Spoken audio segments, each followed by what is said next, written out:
Welcome back to the channel CAD Comrade, and in today's video we are going to cover up a very important topic, that is how to georeference AutoCAD drawing, or how to geolocate on the AutoCAD drawing and actually map on it. So for that we have to go to the second option in our drop down menu box, which is insert.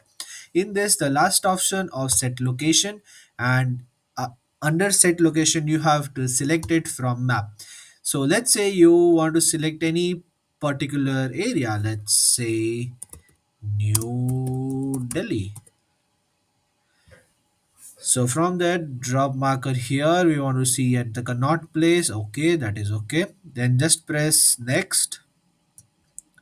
It will take a few seconds. You have to select this first one, IND I/A, that is for Delhi. Every state and city has its different name and reference and units also. So just check it online on Google that what you have to select. This is the most common IND I/A and IND 2A dash M.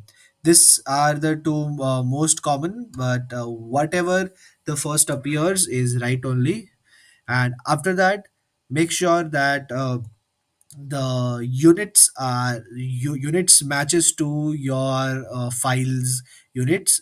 In this I have inches, so it is in inches. Just press next, and just you have to select a point, location 90, and it will take a few seconds, and your map is now ready. You can now actually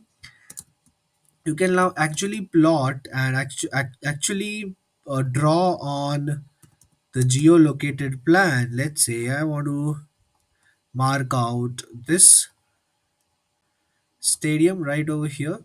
So this is now actually on a geolocated space, and you can draw, map anything you want to do. You can do it from here, right over here. If you can't see the white line, then just change the color and make it red and start mapping over this. Now let's say you want to do it like this.